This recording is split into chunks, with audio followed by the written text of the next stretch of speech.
ബഹുമാന സദസ്സിന് വന്ദനം. കൂട്ടുകാരെ, ഇന്ന് ഞാൻ പറയാൻ പോണ കഥയുടെ പേരാണ് സുന്ദരി പശുവും ആൺകുട്ടിയും. പണ്ട് ഗ്രാമത്തിൽ അപ്പൊന്നൊരു കുട്ടി ഉണ്ടായിരുന്നു.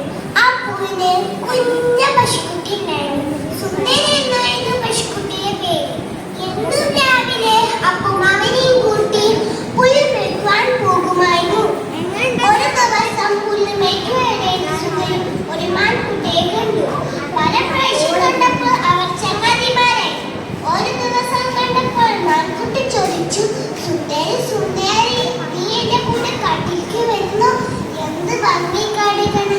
അവിടെ ധാരാളം പൂക്കളും ധാരാളം പഴങ്ങളും ഒത്തിരി പുല്ലുകളും നിനക്ക് വേണ്ട എല്ലാം അവിടെ ഉണ്ട്. പല പ്രാവശ്യം വിളിച്ചപ്പോൾ സുന്ദരി മാറ്റിവിട്ട് കാട്ടിലേക്ക് പോയി. കാട്ടിലെത്തിയപ്പോൾ സുന്ദരി പറഞ്ഞു, ഹായ് ഹായ്, എന്ത് ഭംഗി കാണിക്കാണ്! എത്ര പൂക്കളാ, എത്ര പഴങ്ങളാ, ധാരാളം പുല്ലുകൾ. അങ്ങനെ സുന്ദരി കളിച്ചു രസിച്ചു ഇരിക്കുമ്പോൾ പെട്ടെന്നൊരു ശബ്ദം കേട്ടു, ഗേർ ഗേർ. സുന്ദരി പേടിച്ചു പോയി. സുന്ദരി ചോദിച്ചു മാൻകുട്ടിയോട്, മാൻകുട്ടി മാൻകുട്ടി, എന്താ ശബ്ദം? എല്ലാവരും മുഴുണ്ടല്ലോ. കൂട്ടത്തിൽ മാൻകുട്ടി ഓടാൻ തുടങ്ങി.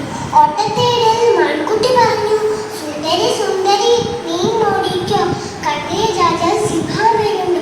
അതും കേട്ട് സുന്ദരിയും ഓടാൻ തുടങ്ങി.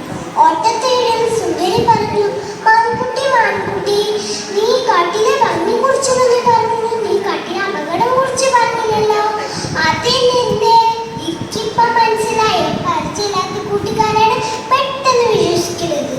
അതും പറഞ്ഞു സുന്ദരി വീട്ടിലേക്ക് ഓടി. പാവം പപ്പു സുന്ദരിയെ കാത്ത് വീട്ടിലും ഇരിക്കണ്ടായിരുന്നു. സുന്ദരി വന്നപ്പോൾ പപ്പുവിന് സന്തോഷമായി. നീ ഒരിക്കലും